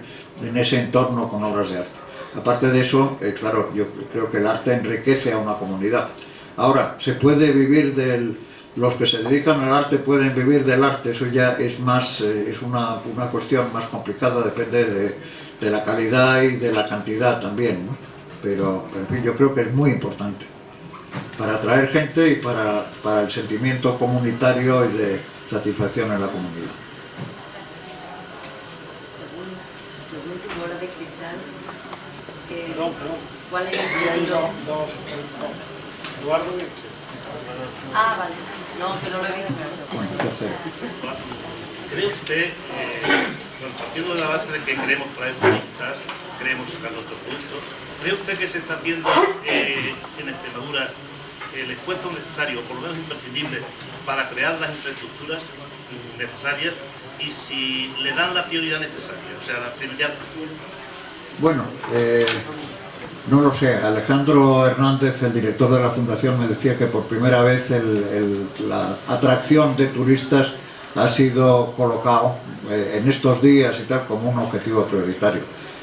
Yo lo que aconsejaba cuando se reían un poco de mí y tal, decía, yo a los chicos de la universidad les decía que estaban aprendiendo idiomas y tal, yo les decía, aprended japonés y chino, porque es muy importante, y realmente el tener japonés ya no tanto, porque Japón no va a ser una gran potencia. Japón es una gran potencia, es el segundo país, es el país con mayor renta per cápita del mundo, país grande me refiero, es la segunda potencia económica todavía por delante de China, etc. Pero, aunque está a punto de ser sobrepasada por China y tal, pero es un país que se va a quedar en 40 millones de habitantes, pues tiene una demografía perniciosa, terrible. Allí en Japón no hay niños, ¿no? Y entonces al aprender japonés, cosa que yo he hecho, yo no sé leerlo ni escribirlo y tal, pero hablo un poco y tal, yo lo aconsejaba entonces, y ahora yo constato entre la gente que habla chino, de los jóvenes y tal, los que han hecho una inversión de irse a China y de estudiar chino, tienen una ventaja competitiva importante. Y creo que China se va a convertir, porque se está creando una clase media muy importante. A mí me recordaban premios Nobel de Economía en los años 90, que había 20 o 30 millones de chinos que pasaban de la pobreza a la clase media. Entonces esa gente que está allí, además, no sé si veis películas de la China real y tal, están deseando salir, y cada vez el fenómeno que teníamos de los autobuses de japoneses que salían con sus cámaras de vídeo y de fotos en los años 70 y 80 y tal, yo creo que se va a multiplicar por 15 o por 20 con los chinos, y eventualmente con los indios también, donde también se está creando una clase media y tal, que también son gente que va a venir a Extremadura antes que ir a la Costa del Sol, a Marbella o a Estepona o a sitios así, ¿no? En cuanto a si se está haciendo esfuerzos, yo lo que recomendaba entonces a la Junta de Extremadura era que pusiera un pie en China, que hiciera una inversión, más que en infraestructuras aquí, que hiciera una inversión combinada para invertir en agencias turísticas en China y en Japón, que trajeran, que aconsejaran España como destino y Extremadura como destino. Y entonces, en ese sentido, yo creo que hay esfuerzos complementarios que se deberían hacer, pero me alegra mucho que eso se empiece a ver como prioridad. ¿Qué opinión, vamos, según tu vista del futuro, que por cierto has acertado casi todo, qué opinión te da la visita de nuestro presidente hoy, Rajoy, a Estados Unidos, que por lo menos nos ha contagiado algo de optimismo? ¿A ti qué te ha dado? Sí, bueno, a mí me ha parecido muy bien, me ha parecido que era algo que había que hacer. Me han chocado mucho las críticas que vienen de otros partidos y tal, porque yo creo que eso pues es una cosa necesaria. Al mismo tiempo, pues ahí puede que, vamos, eso que decían de Obama tiene más confianza en la economía española y tal que la mayor parte de los españoles y tal, pero eso no es necesariamente malo, eso yo creo que es una cosa buena y tal. Y creo que en efecto hemos dado una imagen tan terrible en los últimos años, los últimos 2 años incluidos, o sea que han salido unos reportajes tremendos en la prensa americana, muy malos, sobre el tema de Urdangarín, sobre el tema de los seres de tal y del caso Gürtel, el tema de la corrupción, sobre el descalabro económico que hemos tenido y tal, sobre el desempleo juvenil, sobre todas las... Han salido demasiadas cosas negativas, entonces que salgan cosas positivas y tal, yo creo que es muy bueno. Han salido incluso el otro día un colaborador mío tuvo que escribir un artículo en el Financial Times donde tenía y me consultó y tal, y están empezando, entonces vimos un poco lo que está saliendo sobre España ahora, y por supuesto que estamos muy lejos todavía, estamos en una situación desoladora, pero el que se escriba sobre mejoras y tal, pues es muy bueno. Y desde luego entre los gurús de las inversiones extranjeras y tal, hay ya hace unos meses que la gente ha empezado a decir, hombre, España no ha tenido que pedir el rescate, Irlanda también ha salido de la tutela y tal, mientras que Portugal y sobre todo Grecia están todavía muy mal y tal. Y creo que es una cosa positiva, la verdad. Tu mundo se ve como positivo, ¿no? Como es lo que tú... Hombre, yo creo que es bueno. Ha habido muchos años además en los que no hemos sido recibidos o sea, yo creo que vamos, que hasta los adversarios políticos de Rajoy pues se alegrarán de que haya tenido una buena acogida y tal, porque eso se traduce luego en cosas positivas.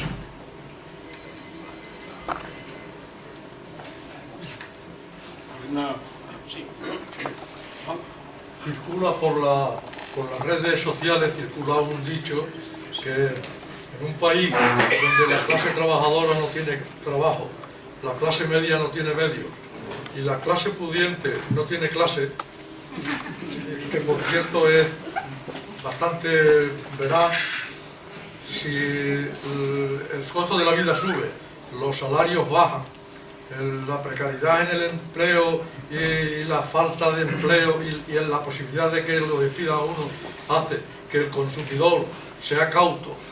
¿Dónde vamos para sacar a España del atolladero y que suba las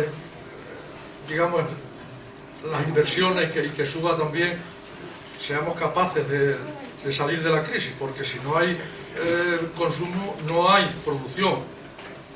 Bueno, en eso tienes razón, y además voy a abundar en una cosa que es el tema de la filantropía y de las organizaciones sociales sobre las que no he hablado. Tienes toda la razón en cuanto a la clase trabajadora no tiene trabajo, la clase media no tiene medios y la clase privilegiada no tiene clase. Dicho eso, esa es la visión que nosotros tenemos de nosotros mismos. Afortunadamente, y nosotros cuando estamos en momentos buenos y tal, decimos soy español casi nada, o somos los reyes del mambo, y cuando estamos en horas bajas y tal, pues somos muy depresivos, o sea que tendemos el péndulo en este momento está muy depresivo. Afortunadamente la gente de fuera, como he dicho antes y tal, no nos ve así. Y bien sea porque nos encuentran más simpáticos de lo que nos encontramos nosotros a nosotros mismos, bien sea por que los días son más largos, porque hay un clima más favorable aquí que en otros sitios y tal, quieren invertir aquí. Entonces yo creo que esa es la única cuestión que se puede resolver. En el tema de la clase adinerada o de la clase privilegiada no tiene clase, yo he escrito hace poco un artículo donde he dicho más o menos un poco lo mismo, reprochando un poco a la clase adinerada que no tenga una actitud mucho más filantrópica y más, sobre todo en estos tiempos de crisis. O sea, yo creo, primero, que tenemos un sistema fiscal un poco regresivo todavía.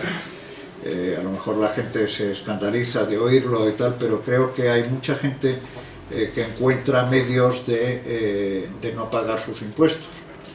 Pero luego además es que hay gente que tiene, o sea, yo me encuentro con que, bueno, yo he sido rico 2 veces y he dejado de serlo, porque una por herencia y otra por ganancia, una porque me encontré con una herencia de mi abuelo cuando murió mi madre, que yo no me esperaba, y que yo dije, esto no es mío, esto, oye, que me encuentro con una herencia de mi abuelo que yo no sabía que existía, yo soy un personaje que vivo austeramente, estoy trabajando en el Banco Mundial, ni me voy a ir del Banco Mundial para ocuparme de eso y tal, voy a hacer algo para el mundo, ¿no? Y entonces pues creo una organización que se llamaba Frida para mejorar la situación de los más necesitados del mundo, que eran los países más pobres y pequeños de África. Después, cuando salí a bolsa, cosa que yo nunca esperaba, con las acciones de Prisa, tuve otra vez, que ahora se han colapsado y tal, que están al 1% de lo que estaban hace 6 años, pues cuando salimos a bolsa y tal, yo hice todas estas organizaciones que veréis en los que tengáis la posibilidad de leer mi libro y tal. Y miro a mi alrededor en España y veo a muy poca gente que haga algo significativo por los demás. Y no quiero acusar porque a lo mejor peco de ignorancia, pero la gente muy privilegiada en España consuela su conciencia poniendo un billete, sea de 5 euros o sea de 100, me es igual, en el cepillo de la iglesia, o crean una fundación que se llama, que tiene su nombre, no quiero referirme a casos concretos y tal, pero una fundación con mi nombre y tal y cual, que se sepa que estoy haciendo cosas y tal, cuando luego esas fundaciones escarbas un poco y están haciendo muy poco, ¿no? Y entonces yo en ese artículo decía ¿por qué? ¿Por qué hay tantos filántropos en Estados Unidos? Hay una persona como Bill Gates, que ha sido el más rico del mundo y tal, y que ya no lo es, o una persona como Warren Buffett también, que ha sido el segundo y ahora es el tercero y tal, y que dan una parte enormemente importante de su fortuna y tal para ayudar al mundo a llegar a un mundo mejor.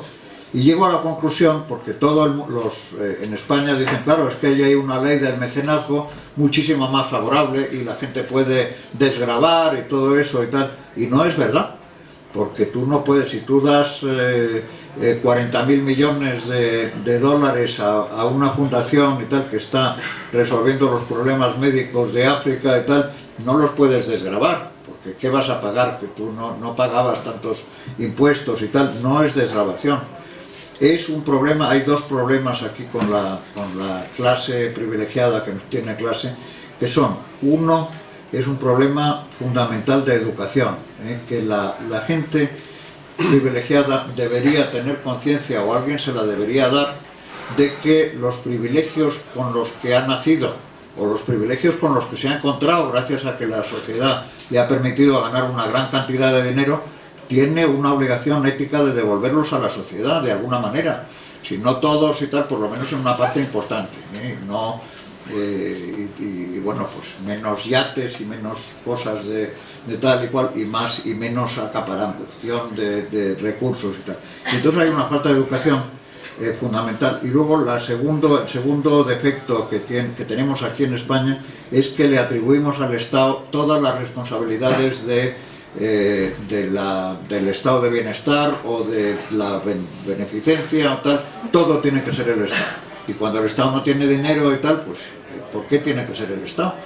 Yo me contaba en la comida también hoy que cuando yo quise traer a los jefes de Estado el año 2005 no tuve problema para traer a muchos jefes de Estado y de Gobierno y a 66 delegaciones mundiales para tratar, porque pensé que el presidente Bush estaba enfrentando con el terrorismo de una manera completamente disparatada y no basándose en problemas de expertos. Entonces yo ya tenía mi reputación, tenía una entidad que se llamaba el Club de Madrid, con 100, ahora tiene 100, entonces tenía 60 ex jefes de Estado y de Gobierno y no tuve ninguna dificultad. Pero para crear el Club de Madrid, yo vi que aquello era un proyecto estupendo para España, el año 2001, y entonces pues se lo conté al rey, y el rey vio enseguida que aquello era un proyecto fantástico.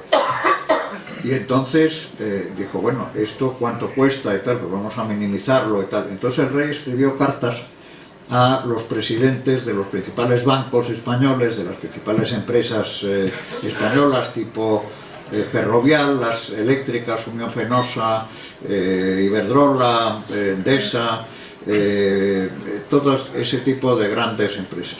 Y entonces fue muy interesante la respuesta, porque hubo algunas personas que me ayudaron enormemente. Yo me acuerdo de la condesa de Fenosa, que me dio un cheque de 10 millones de pesetas de Unión Fenosa y un cheque de su propio bolsillo, o sea, de su fortuna. Las eléctricas, Íñigo Oriol, Rodolfo Martín Villa, etcétera, se portaron muy bien y tal, pero fui a un banquero importante que me pegó me echó una bronca por organizar aquello y tal, y me dijo, pero usted, tú, ¿qué organizas? Eso lo tiene que organizar el Estado. Yo le dije, no, pero esto no lo puede organizar el Estado, esto tiene que salir de la sociedad civil. Bueno, pues yo te daré lo mismo que de mi competidor. Luego su competidor nos dio a la organización 15 millones y tal, y él todavía estoy esperando que me den, ¿no? Bueno, pues esos dos problemas que tiene la clase privilegiada son, primero, una falta de cierta educación en valores, que yo creo que es muy importante y que debemos implantar a todos los niveles, y que yo os encarezco a que lo hagáis, porque a lo mejor algunos tenéis hijos que ahora no tienen recursos y tal, pero que de pronto se convierten en potentados. Oye, pues que hay que devolver algo de lo que se obtiene, una parte importante y tal, a la sociedad. Y segundo, que no hay que responsabilizar al Estado de todo, que tenemos que hacernos cargos de nosotros, ni tanto como en Estados, vamos, ni tampoco como en Estados Unidos, ni tanto como responsabilizamos aquí al Estado. Yo me acuerdo, yo tengo la familia, mi familia materna son todos americanos, y se habla del trabajo infantil y tal, todos mis primos han trabajado con 8 o 10 años y tal, pues se iban a coger periódicos y tal, y los tiraban por encima de las verjas y tal, y tenían para su dinero de bolsillo y demás. Y pues yo creo que eso falta, ¿no?, aquí. Me he explayado mucho, pero creo la base de la contestación básica es que afortunadamente eso de ese aforismo de las 3 clases y tal, los extranjeros no lo ven tanto, y eso es bueno, porque yo creo que la única solución al problema debe venir ahora de fuera.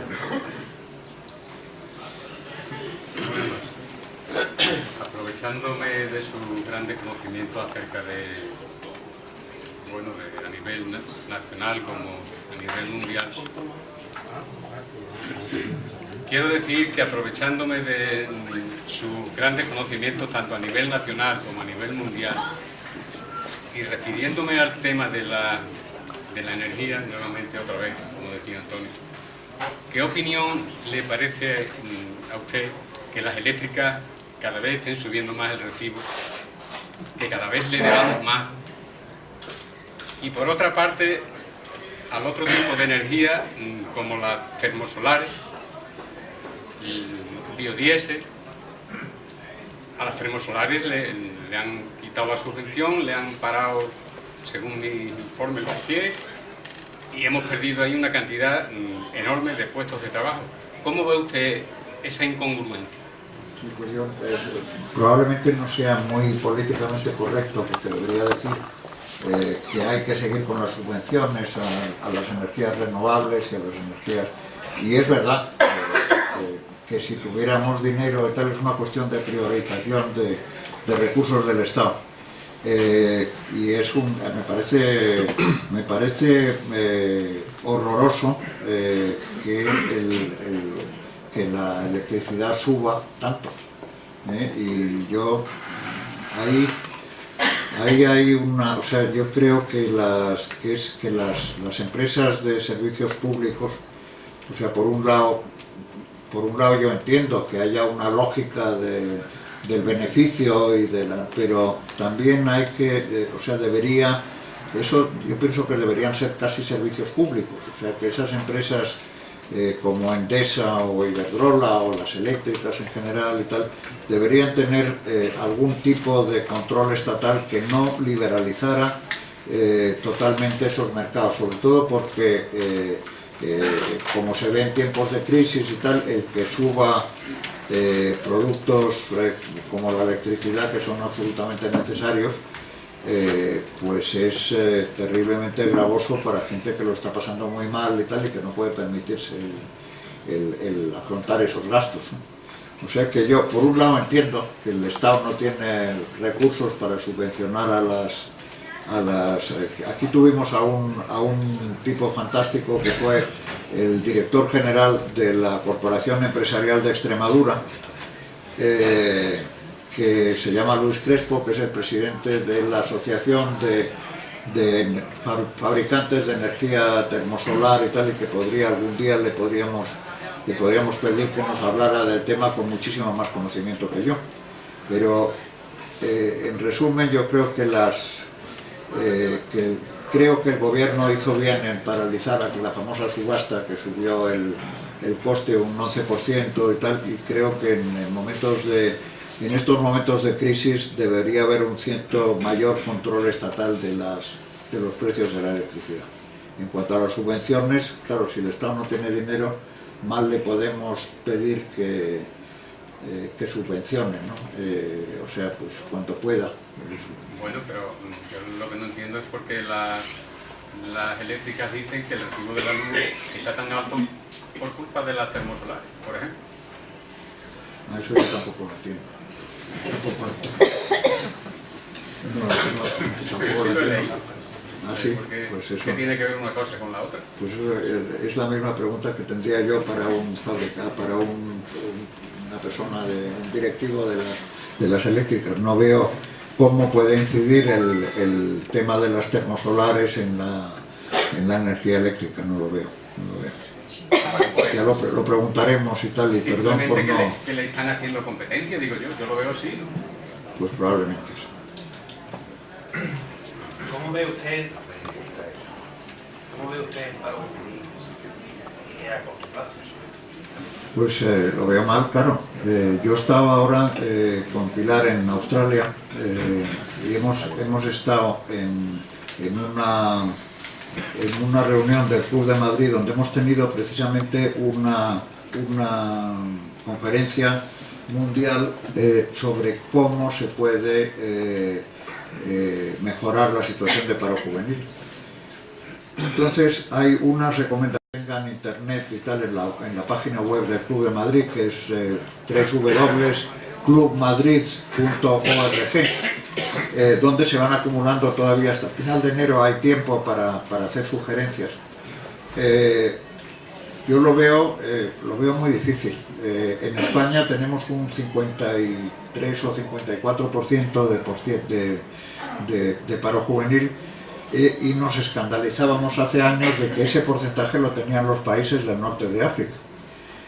Yo no creé, pero sí he apoyado una organización que se llama EFE, que no es la agencia EFE, sino que es Education for Employment Foundation, que hizo un señor, y perdón por contarlo, pero me parece que es una cosa interesante. Es un señor que era un millonario americano, que era un empresario inmobiliario que construía supermercados y tal, y estaba el 11 de septiembre en su oficina, el 11 de septiembre del año 2001, y vio cómo impactaban los aviones en las Torres Gemelas y cómo se caían, y él tenía a una hija en el piso 95 de una de ellas.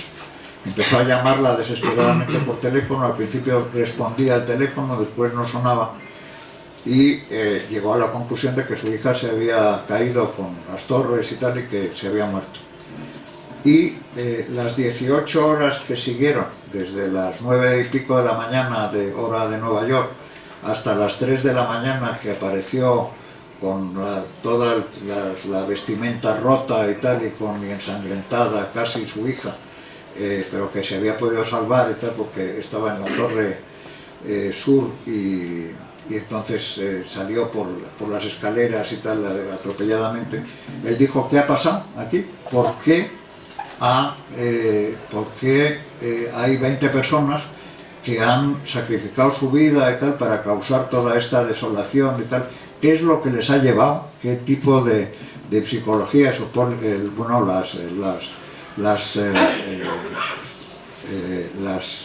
psicólogas que tenemos en el pueblo y tal podrían contestarlo mejor, pero ¿qué es lo que ha llevado a esas personas y tal a sacrificar sus vidas? Y entonces encargó un estudio de actitudes antisistema y antioccidentales entre los sobre todo entre los jóvenes, porque casi todos eran jóvenes o de mediana edad los que habían causado aquel estropicio. Y entonces buscaron correlaciones los matemáticos y curiosamente hubo una correlación perfecta. Había en esos países, Egipto, Pakistán, Irak, todos los países del norte de África donde había un altísimo coeficiente de paro juvenil, había los que tenían empleo y los que no tenían empleo, los que habían ido a la universidad o tenían estudios superiores y los que no habían ido a la universidad o no habían hecho el bachillerato. Oye, o sea que había 4 cuadrantes, los que tenían trabajo que habían estudiado, los que tenían trabajo que no habían estudiado, los que no tenían trabajo que habían estudiado y los que no tenían trabajo que no habían estudiado. Todo el resentimiento, el 99% del resentimiento estaba concentrado en el cuadrante de la gente que había estudiado y que no tenía trabajo. Y entonces, bueno, pues eso fue un hallazgo ya importante. Entonces él decidió crear una organización para disminuir el paro juvenil. Entonces, ¿cómo disminuir el paro juvenil? Bueno, pues en esos países observamos, porque enseguida nos asociamos él y yo hice EFE Europa y él hizo EFE Estados Unidos estaba muy mal visto en todos esos países, sobre todo con Bush y tal, entonces yo le ayudaba mucho desde Europa, y entonces descubrimos que había mucha gente, muchas profesiones demandadas en esos países y tal, pero que no estaban cubiertas. Por ejemplo, en Egipto pues hacían falta 600.000 enfermeras o enfermeros y no había.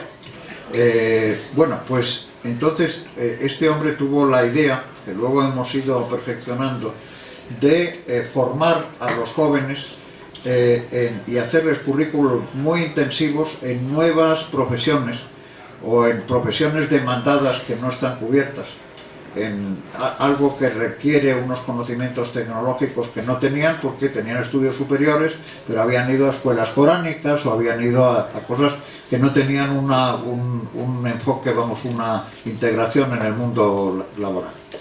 Y entonces hemos hecho pues 23 currículos pidiendo a las mejores universidades de negocios o de medicina o de enfermería que formen en el mínimo tiempo posible, o sea, los cursos van desde 5 semanas a año y medio, a gente para saber operar, por ejemplo, equipos de cuidados intensivos de hospitales. En esos países hay mucha demanda de trabajadores y tal, y poquísima oferta. En esos casos, allí todavía aparejadores, arquitectos, delineantes, etcétera, etcétera. Contadores, partidores, auditores, enfermeras, ingenieros especializados, informáticos, etcétera, etcétera. Bueno, y han hecho un currículum.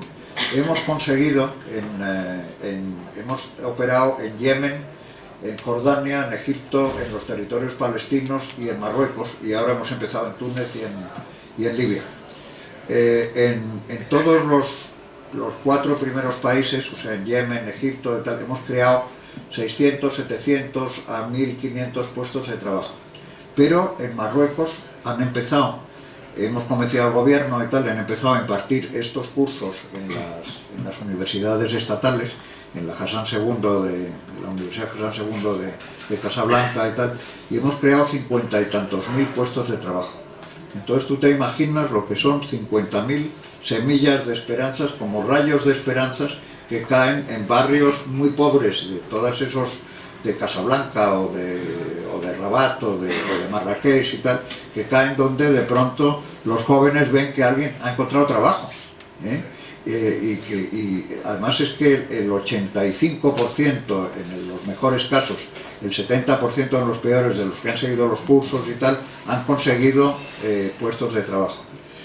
Aquí en España eso es mucho más difícil, y las soluciones, pero también hay soluciones, y también hemos empezado y hemos conseguido que la Organización de Estados Unidos nos deje empezar a impartir esos cursos en España. Hemos empezado a nivel piloto. En la web del Club de Madrid encontraréis probablemente recomendaciones muy concretas, algunas y tal, de cómo en general era para recomendarlo al G20, que se reúne en Australia dentro de 2 meses y tal, y que tiene como tema fundamental el desempleo juvenil. porque es un factor de inestabilidad tremenda. Aquí los españoles juveniles y tal van a buscar trabajo en el extranjero, se van a desesperar y tal, pero no van a recurrir al terrorismo, pero en otros sitios sí, y de todas maneras es un factor de desintegración social terrible. Y bueno, pues hay muchas mentes aplicándose al tema, y yo confío en que con la mejora de coyuntura de Europa y con la inversión extranjera en España, por supuesto, yo creo que que ese porcentaje de puestos de trabajo va a bajar, que los jóvenes van a tener que emigrar menos, pero en fin, es un optimismo muy cauto, pero en fin, espero que mejore la situación. Ahora a largo plazo, Que mejore, yo creo que va a mejorar a más corto plazo de lo que pensamos en general. O sea, yo creo que me mojaría diciendo que el año 2018 tendremos probablemente un tercio de la gente que está parada ahora y tal que haya encontrado posibilidades de trabajo. O sea, de los 6 millones, que haya 4 millones de desempleados en vez de 6, que los 4 estén en vías de tener algún tipo de esperanzas y que los jóvenes no tengan que irse. Me parece que, por no abusar más de la presencia de don Diego Hidalgo, en nombre de la sociedad agradecerle sus dos cosas: su lección de experiencia, su lección de realismo y sobre todo ese moderado optimismo que creo que es una de las cosas que más falta en este país en este momento. A ustedes por su presencia y a don Diego Hidalgo por su amabilidad y su condescendencia de estar una noche con nosotros, les reitero en nombre de la Asociación de Agricultores y en el mío propio nuestro profundo agradecimiento. El presidente de la asociación va a hacer la entrega de un pequeño obsequio que